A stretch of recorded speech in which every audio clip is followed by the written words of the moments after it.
है, ये बड़ी खबर आपको बता रहे हैं।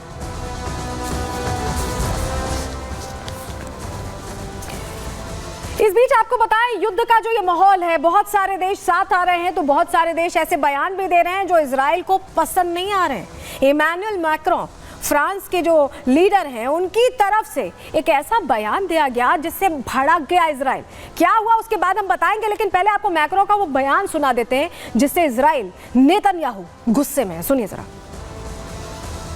Je le dis en ayant une pensée toute particulière pour les familles de victimes et d'otages. Je recevrai moi-même à Paris les familles d'otages et je recevrai françaises et franco-israéliennes et je recevrai les familles.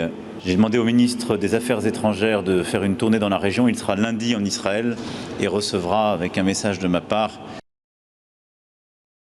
सुना आपने, युद्ध विराम की बात कर रहे थे, हथियारों की सप्लाई ना हो इसकी बात कर रहे थे। उसके बाद क्या हुआ? मैक्रों के बयान पर नेतन्याहू को गुस्सा आ गया।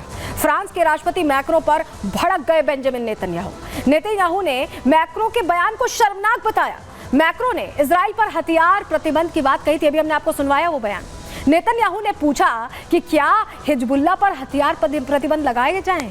क्या हूती और हमास पर भी हथियार प्रतिबंध लगा दिया जाए? क्या ईरान ने साथियों पर हथियार प्रतिबंध लगाया है? ये सवाल मैक्रों से किए नेतन्याहू ने। नेतन्याहू बोले कि आतंक की धुरी एक साथ खड़ी है। इजराइल ऐसे आतंक की धुरी से लड़ रहा है, आतंक के खात्मे के लिए लड़ रहा है। ये पहले भी नेतन्याहू कह चुके हैं और सभ्य देशों को इजराइल के साथ खड़ा होना चाहिए। नेतन्याहू ने बिल्कुल क्लियर मैसेज ये दे दिया और ये मैसेज जैसे ही पहुंचा मैक्रों के पास, तो उनको ये समझ में आ गया कि गलती हो गई है, क्योंकि हूती, हमास, हिजबुल्लाह के हथियार तो रोके नहीं गए। नेतन्याहू ने यही कहा और इस पर फिर उसके बाद मैक्रों को देखिए सफाई देनी पड़ गई, क्योंकि ये एक डिप्लोमेसी की बात है, सफाई देनी पड़ेगी। फ्रांस और इजराइल पक्के दोस्त हैं। मैक्रों का पूरा टोन बदल गया। हम इजराइल की सुरक्षा का समर्थन करते हैं। ईरानी हमले के बाद फ्रांस ने अपनी सेना जुटाई है। मैक्रों बोले कि इजराइल पर हमले की अनुमति नहीं है। फ्रांस किसी भी प्रॉक्सी वॉर की अनुमति नहीं देगा, ये कह दिया इमैनुअल मैक्रों ने। ईरान ने सेना उतारी तो हम उसका सामना करेंगे, यानी समर्थन करने की बात इजराइल की करने लगे मैक्रों ने कहा कि तत्काल युद्ध विराम किया जाए। इस तरह का बयान उनकी तरफ से सामने है और आप समझिए कि ये उनकी मजबूरी भी थी कि उन्हें ये कहना पड़ा, क्योंकि इजराइल बहुत मजबूत है और अपनी बातें मजबूती से रखता है। लेकिन आपको ये बताएं कि अब इजराइल क्या एक्शन प्लान लेकर आगे बढ़ रहा है, ईरान से कैसे दो हाथ करने वाला है, क्योंकि ईरान का जो तेल का भंडार है उसमें घुप अंधेरा फैलाने की तैयारी है इजराइल के तरफ से। और क्यों हम ऐसा कह रहे हैं, जानकारी जरा आपको दे रहे हैं। दरअसल आपको बताएं कि इजराइल ने ईरान को हमले की धमकी दे दी है। क्लियर वार्निंग इजराइल की तरफ से दे दी गई है। ईरान के तेल भंडारण पर हमले की तैयारी है, ये कह दिया गया है इजराइल की तरफ से। परमाणु प्लांट पर भी हमले की बात कही है इजराइल ने। इजराइल बिल्कुल बोलकर चल रहा है कि हम ये करने वाले हैं। ईरान जैसे खुद को बचा सकता है, बचा ले। परमाणु प्लांट पर भी बड़ी तबाही की प्लानिंग कर चुका है इजराइल। इजराइल की धमकी से अब ईरान हैरान परेशान है, क्योंकि अगर अंधेरा छा गया, अगर जो तेल भंडारण सब खत्म हो गया, तो ईरान का क्या होगा?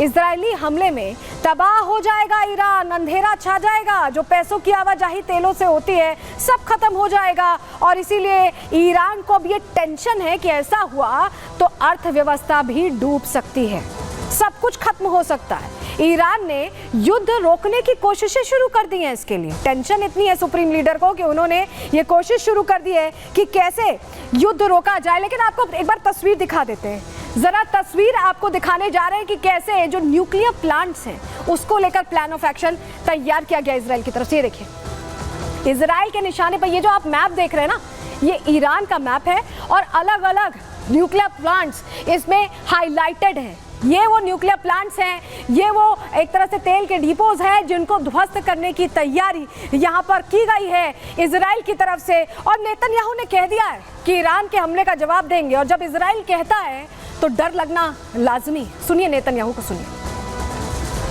באופן ברור שינינו את מהלך המלחמה ואת מאזן המלחמה, ועוד ידנו נטויה. איראן כבר פעמיים שיגרה על שטחנו ועל ערינו מאות טילים, בהתקפת טילים בליסטיים מהגדולה בהיסטוריה. אף מדינה בעולם לא הייתה מקבלת התקפה כזאת על עריה ואזרחיה, וגם לא מדינת ישראל. तो आपने सुना नेतन्याहू ने कैसे क्लियर कर दिया कि वो बदला लेंगे। और जरा ये तस्वीर देखिए, ये कुछ दिन पहले की तस्वीर है। पेजेश्किन को आप देख रहे हैं, ये राष्ट्रपति हैं, ईरानी राष्ट्रपति, और ये कतर रवाना हुए हैं। जी हाँ, पेजेश्किन का ये वीडियो सामने आ गया है। कतर रवाना हुए, 2 दिन वहां रहे। और 2 दिन वहां क्यों रहे? कतर जाने की ऐसे मुश्किल हालात में, सोचिए युद्ध के हालात छिड़े हुए हैं, ईरान पर डर है। ऐसे में किसी देश का राष्ट्रपति अचानक दूसरे देश की यात्रा क्यों करेगा? क्या वजह हो सकती है? चलिए जवाब आपको दे देते हैं। वजह क्या है? ईरान का डर वजह है। जी हाँ, क्योंकि आपको बताया कि नसरल्ला की मौत के बाद ही कतर रवाना हुए ईरानी राष्ट्रपति। तस्वीर भी हमने आपको दिखाई। ईरान सबसे ज्यादा कतर पर ही भरोसा करता है। उसे लगता है कि कतर से अच्छे कॉर्डियल संबंध रहेंगे, सब कुछ ठीक रहेगा। मिडिल ईस्ट में जंग की शुरुआत में कतर देखिए शांति के पक्ष में रहा। उसका स्टैंड वही रहा हमेशा से, शांति का स्टैंड। कतर हमेशा जंग रोकने की कोशिश करता रहा है, उसके लिए प्रयास करता रहा है और मध्यस्थता भी करता रहा। आपको याद होगा इजराइल और हमास के बीच मध्यस्थता करके कैसे बंधकों को छुड़ाया गया था। कतर का इजराइल के साथ खास संबंध नहीं है, ऐसा लगता है ईरान को। कतर और ईरान अपने संसाधनों को साझा करते हैं, तो ऐसे में ईरान को लग रहा है कि हमारे संबंध मजबूत हैं। दोनों नेचुरल गैस क्षेत्र में नॉर्थ डोम शेयर करते हैं और इसीलिए ईरान और अच्छे रिलेशंस चाहता है कतर से। और यही वजह है कि राष्ट्रपति अचानक चले गए।